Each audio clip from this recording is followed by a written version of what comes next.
And what's up? We are back with another video. My name is Francilea B. Welcome back, my master manifester. Oh, how I have missed you and all your loveliness. If you are new here, welcome, Master Manifester. Well, all my returning Master Manifestors, congratulations on all your successes because I know you've been affirming, persisting. I know you've been feeding your subconscious all the glorious things that you want because that's the only way you're going to receive the glorious things that you want, right? Because here's a simple formula: you reap what you sow.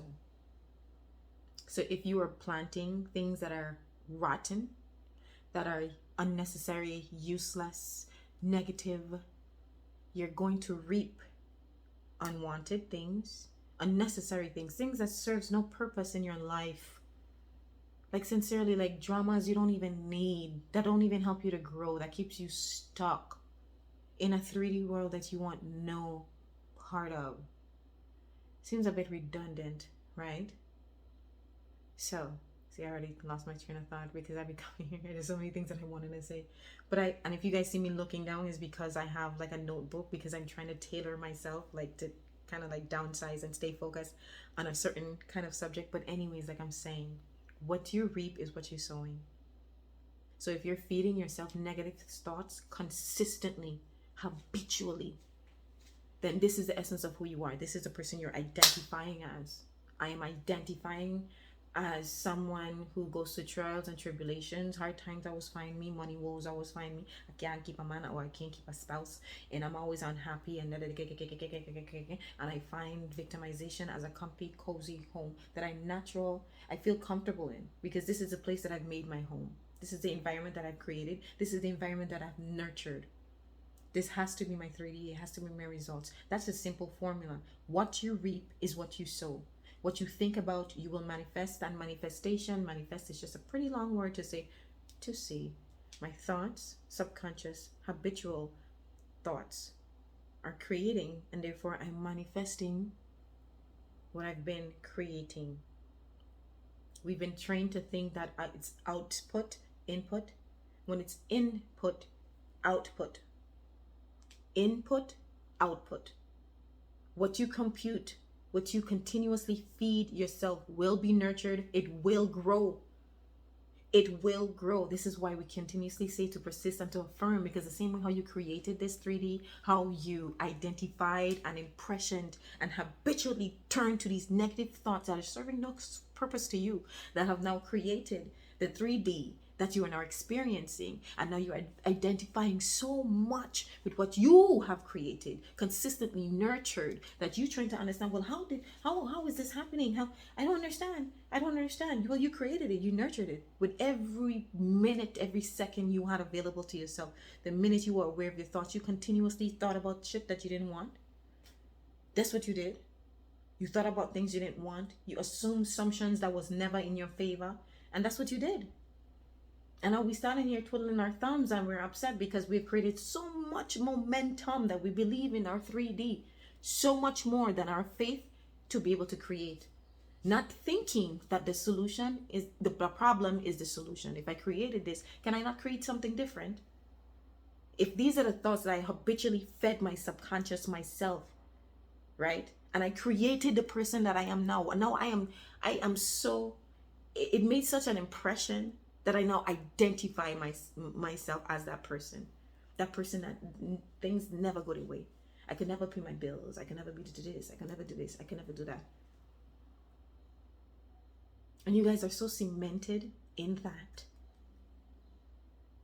that the power that you have is canceled out. It just cancels itself out. It's like you're a baby elephant that went to the circus and they tied you to a stake, and you tugged and you couldn't get through, and you couldn't release yourself, and you couldn't free yourself. And as you grew and you got stronger, none of this knowledge to you made like sense. It didn't make sense that, hey, maybe I should try again. I'm a little bit stronger. I'm a little bit bigger. I can do all of these things. Like, let me try this again. But you're so cemented in the hard fact that you produced with all the evidence that you could find that this is the way your life is. And yet you're asking other people for help. No one else can help you because no one else created it. I can't help you. I can only show you What I am seeing from here and what I am hearing from here, that's what coaches does. But you still have to do the hard work. And it's not even hard. It's so simple that we complicate it. It's so simple that it's, I keep saying it. Manifesting is not hard. The consistency is what's killing us. And I don't even want to adopt that. That's what's killing y'all, is the consistency. It's that commitment to oneself. Because every question you could ever ask, every problem you could ever ask, there's a solution to it. And 9 times out of 10, the problem has the solution already somewhere in it. There's already the solution right there. And what I'm saying here today is the same way you created that, you could create anything else you want. You could change the channel, change the programming. You can. You can create new pathways, new thoughts, create new habits, create a new life. And all of those things are linked into self-regulation. When you're seeing things that you don't want, remnants, maybe you slip 70,000 plus thoughts, brother, you won't slip sometimes. Anybody who tell you you don't slip, man? Okay, cool. Okay, right. So how are you learning anything new? How are you knowing what's... Stop playing with me. We all slip. It's just what you do after. Are you sitting down in the 3D? Are you sitting in a mess that you created? And then complaining about the mess that you're surrounded by? It sounds a bit silly when you could just get up, clean yourself up, and then just continue on. But no, throwing a tantrum seems to be the smartest and the best thing for me right now. Let me just let you know, your subconscious mind is not there to prove anything other than what you are feeding it. So here's the thing. Yelling and saying, oh, I'm such a great person and I don't know why this thing is happening to me, and that person is getting this stuff and I don't understand why, and and I've suffered so much, and your subconscious is not going to say, oh, you're trying to test me. You think that if you say this, then I'm going to try and prove something to you. No, it's objective. Whatever you're saying is whatever it is. That's what it is. And we're so accustomed to doing that. When we like somebody, we ignore them.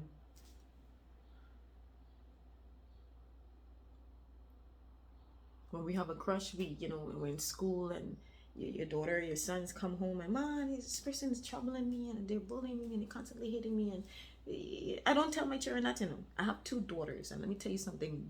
Rule the day I ever tell them the reason why some little boy picking on them is because they like them, so they can identify love with that.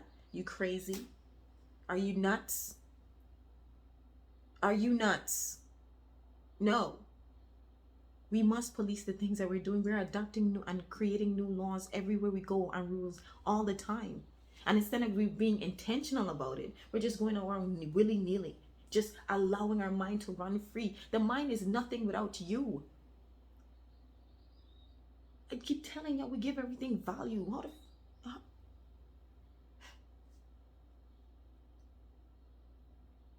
Yeah, okay. Just letting you guys know, there's no merit in suffering. There's no virtue in suffering. None. None. So y'all go ahead suffering if you want, thinking that God or your subconscious God is going to see, oh, you have suffered enough. I'm satiated. You filled my cup with suffering. You may go. You may pass. No, God helps who help themselves. That's just what it is. That's why he's not picking up the phone, because he's giving you everything you want. And it's a bit redundant to know that I give you everything you want and you still think you can call me for everything. I'm not picking up the phone. You have everything you need. What do you mean you want me to walk you through it? Stop thinking about the things that you do not want. Since the only assignment I've given you is to walk in faith, lean on not your understanding. The God in you has taken care of everything. The God in you has taken care of everything. They have the formula, the calculation. Did they not create all of this? What new answers, what new discovery information that you run up on that you could go ahead and... You think you got some new information? You got some way of making your manifestation come? by intervening in the 3D. Look at you. Because it's different for you. We're all special. Just to point out that we're all special. All right? Your problems ain't bigger than God. There, slow down there. Just chill out. Relax. All right? Look for me and I'm there.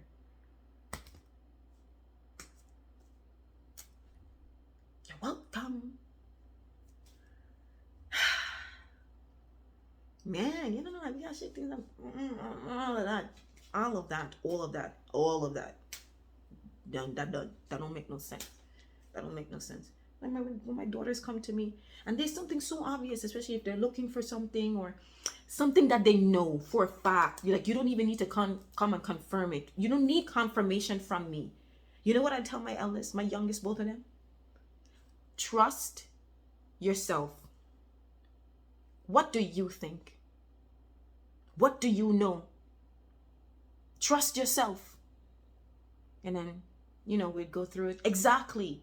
Because what you are saying is, I am not going to trust my senses. I'm not going to trust myself. And I'm going to take the power from me and I'm going to give it to you. And I'm going to trust you more than myself. And that is not a habit that we're going to be growing up in. No, ma'am. No, sir. That means people can tell you what it is they want. This is based on facts.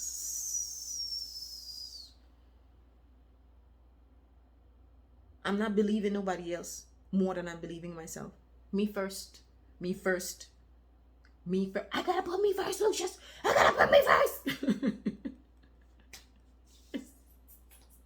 I gotta put me first. Because guess what? God and me deserve that. I didn't have to work for this. I didn't have to be worthy or deserving. I was born worthy and deserving. Oh, y'all gonna love me anyway. As a woman, as a human being. I'm gonna take it. You understand what I'm saying? From the moment you became aware, you joined the consciousness, you were worthy. Right then and there. You wouldn't have to work for another piece of love. That was learned shit. All them unhealthy habits, that was, things you internalize, things you took or was forced upon from your parents and your environment and things that you just decreed law and you adopted. And that was it. There are things that you just heard the one time and you resonated with you. And you're like, yeah, that's law in my universe. Just think about it. There's certain things that people didn't have to convince you, didn't even have to come and bring evidence. You just knew, and then there was. Why can't we be intentional when it comes to that? See, because every time I remind myself, and whether it is gentle or not, Mom, are you not a child of God? Yes. Is he not perfect and all-knowing? Yes. Bountiful? Yes. Limitless? Yes. So therefore, if you are a child of God, you are of God, you are from God, a part of God, then you are limitless, you are bountiful. You are capable of doing any and all things. You are loved so much that you don't even have to carry it out yourself. All you have to do is believe in me and the faith. I know that if I stay steadfast, laser focused on all good things, heavenly things, things that are of love and of our peace and tranquility that are made of me, that I come from my God state, my regular home, my homeostasis. Because anything and all things outside of that is not fucking of you. It's a sin. That's one way to avoid that shit. Anything that is outside of joy and all of that is get that away. It's a sin that's opposite of the God state, of the God mind, of the God self. I refuse to think God walking around just vexed. How? You understand what I'm saying? You are an extension of God. You are of God. So anytime you doubt yourself, you doubt God. Anytime you doubt your manifestation, you're doubting your faith, in return doubting God. Anytime you question yourself, you're questioning God. Anytime you condemn yourself, you're condemning God. Self-esteem and self-concept. It's so important because you are cursing God when you do that. If you're saying, well, I am not worthy, then that means God is not worthy, because it says right there, I am. From the time you say, I am. So God is unworthy. Oh, wow. Okay. I didn't say it, you said it. Be mindful of what you're saying and what you are thinking, because that's an extension of everything of who you are, who you feel that you are, and what you deserve. Your subconscious is listening. That should, with just that knowledge alone, should excite us.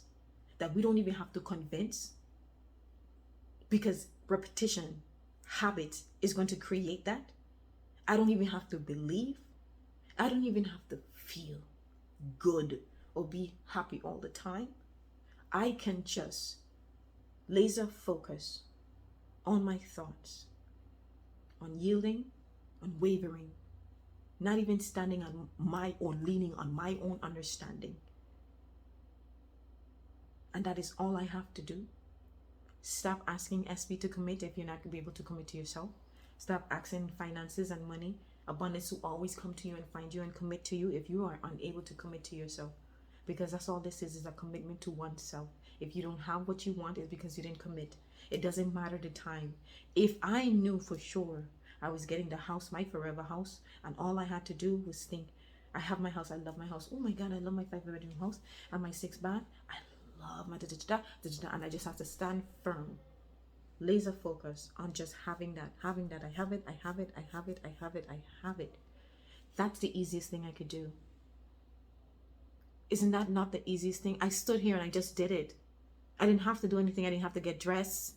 I didn't have to anything. I didn't have to make a sacrifice. I didn't have to give blood. I didn't have to, nothing.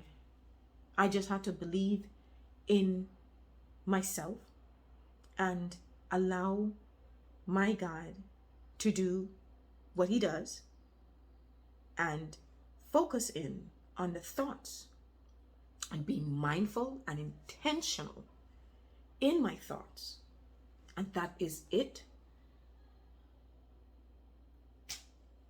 My name is Francilea B, my master manifestors.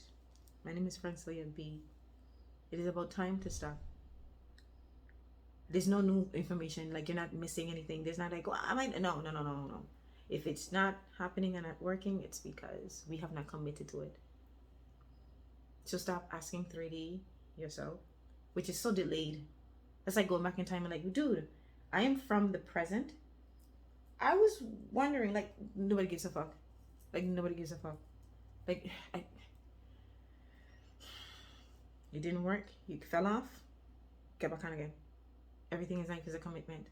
Everything in life is a commitment. Everything is life is a commitment, and it's a commitment to oneself.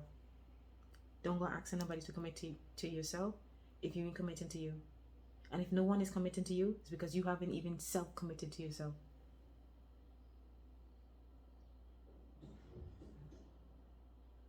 I love you so much. I've missed you, like sincerely, I have. All right? See you in the next video. Love greets you always at all corners of the world. You are celebrated everywhere you go. And abundance, my God. Abundance is your name. Wealth is your name. Money loves you. You the shit, the man. You everything. You are everything. Everything. You give everything a meaning. All right? You give everything value. All right? And you stay committed to persisting and affirming only in the world that you are living in, only in the world that you want. And anything outside of yourself, like I said, outside of love, peace, it's no use to you. Drop that shit. Let it go. Until next time, my master manifestor, be out here in the streets and getting what you want to. Persist and affirm. I love you. I'll see you in the next video.